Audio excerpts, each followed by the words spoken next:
Before I start my speech,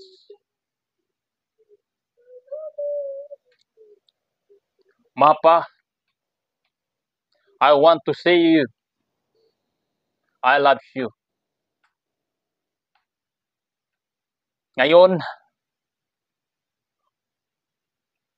naalala ko ang inyong mga sinasabi na anak, mag-aral ako ng mabuti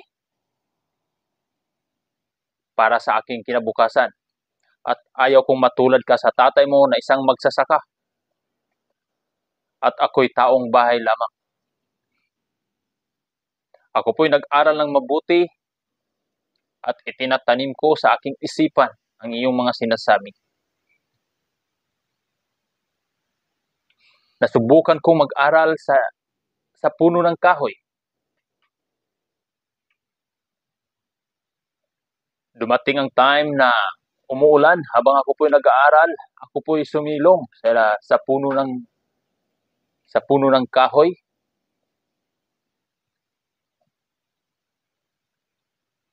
At hindi lang yun. Naranasan ko rin pong nakipag-away sa school dahil ayaw ko pong makita ako na inaapi. Kaya ang pangarap ko, maging pulis. At nung natapos ako sa pag-aaral ng second degree, nagpasya po ako pumunta ng Manila. Dahil ang inakala ko, dito ko po matupad ang aking mga pangarap.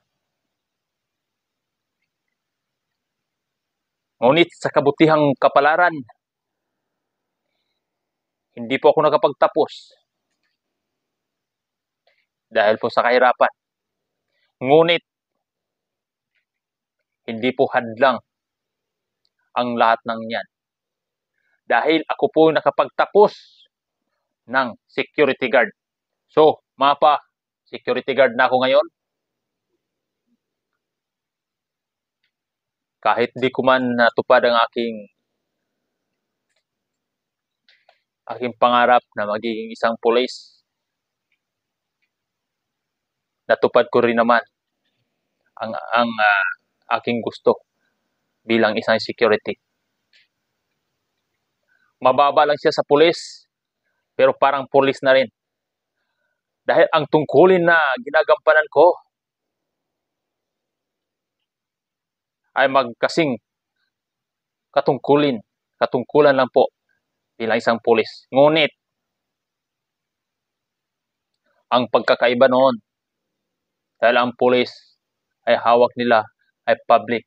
Ngunit sa akin, ang hawak ko ay isang kumpanya.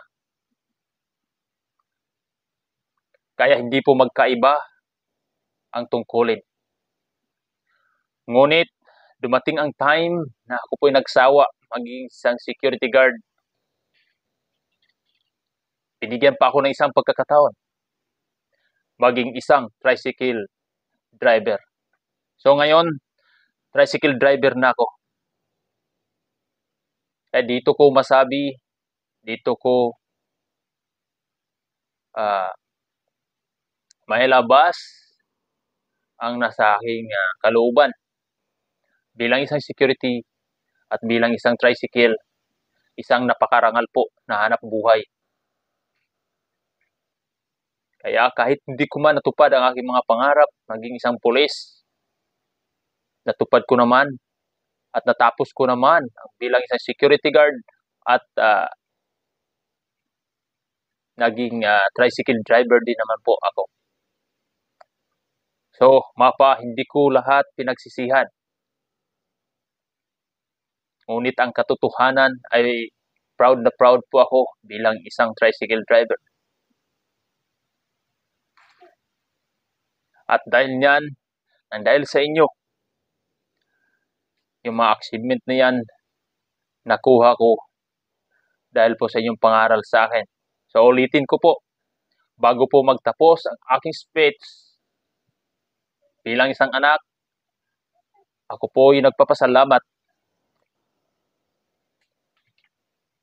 At bilang isang anak, ay tunay po na nagmamahal po sa inyo. Maraming salamat.